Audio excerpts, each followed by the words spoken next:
కొంతమంది శాసనసభ్యులు ఈనాటి వరకు కూడా ఒక్కరోజు కూడా అసెంబ్లీకి రాలేదు సార్. దీన్ని మీరు గమనించవలసిన అవసరం ఉందని చెప్పి మన సందర్భం మనం చేస్తాను. ఒక్క చర్చలో కూడా పాల్గొనలేదు. అది చాలానట్టు సభకు అసలు హాజరు కాని సభ్యుల్లో ఎక్కువ మంది క్రమం తప్పకుండా వేతనాలు తీసుకున్నారు. Without doing duty they taking salaries. How it is possible sir? So నేను ఈ విషయంలో మీకు మనసు అందజేసంటే సభకు అసలు హాజరు కాని సభ్యుల్లో ఎక్కువ మంది క్రమం తప్పకుండా వేతనాలు తీసుకుంటున్నారు, బత్యాలు మాత్రం తీసుకుంటున్నారు. ఒక సభాపతిగా నాకు ఎంతో వేదన కల్పిస్తున్న విషయం ఇది. ఇలాంటి నైతిక ప్రవర్తనతో ప్రజల దృష్టిలో చులకన కాకుండా ఎలా ఉండగలుగుతారు?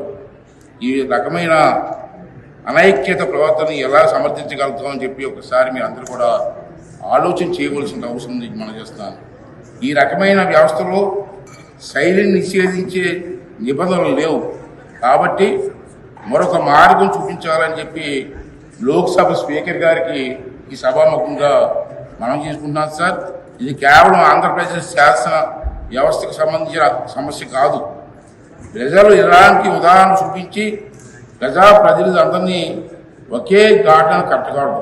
ప్రజల నుండి వచ్చే విమర్శల నుండి ఎవరికి మినహాయింపు ఉండకూడదని చెప్పి ఈ సందర్భం నేను చేస్తున్నాను. ఈ విషయంలో సార్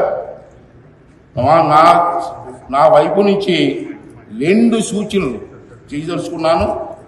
ఒకటి, సభకు హాజరు కానిటువంటి వారిని నో వర్క్ నో పే. ఇది ఒక ఫస్ట్ టైం నేను మన చేస్తాను సార్. అసెంబ్లీకి రాని వారికి, నో వర్క్ చేయని వారికి పేమెంట్ ఎందుకు ఇవ్వాలి? వైమాస్ట్రీకి పేమెంట్ అని చెప్పి శానిటైజర్ అని చెప్పి నా సూచన సార్. రెండోది ఏంటంటే, ఉద్యోగులు నిధులకు రాత కాకపోతే, ఎంప్లాయీస్ ఉద్యోగాలకు రాకపోతే మనం ఏం చేస్తున్నాం సార్? వారి వేతనాల్లో కోత వేస్తున్నాం. ప్రజాప్రతినిధులు జీతాలు వచ్చాలకు కోత విధించాలి. 2, అప్పటికీ గుణపాఠం నేర్చుకోకపోతే ప్రజాప్రతినిధుల కోసం మరో 1 minute సార్ మరో అడుగు ముందుకు వేయాలి. వాటిని మళ్ళీ ప్రజాకోర్టులో నిలబెట్టడం తప్ప మరో మార్గం లేదు. అందుకు అవసరమైతే రాజ్యాంగాన్ని, ప్రజా ప్రాతినిధ్య చట్టాన్ని సవరించి అయినా సరే ప్రజలకు తాము ఎన్నుకునే ప్రతినిధులు వెనక్కి పిలిపించి హక్కు కల్పించాలి. అంటే ఈ రైట్ టు రీకాల్ అన్న చట్టాన్ని తీసుకొస్తే తప్పించి ఇది సక్రమంగా జరగదని చెప్పి నా తాలూకు భావన చెప్పి సందర్భంలో మీ అందరికీ మనం చేస్తూ, మరి ఈరోజు ఈ కార్యక్రమంలో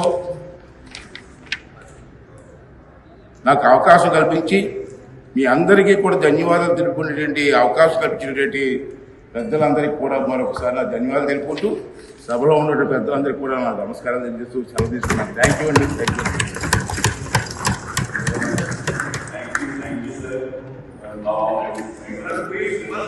Please subscribe to Leo News for more videos.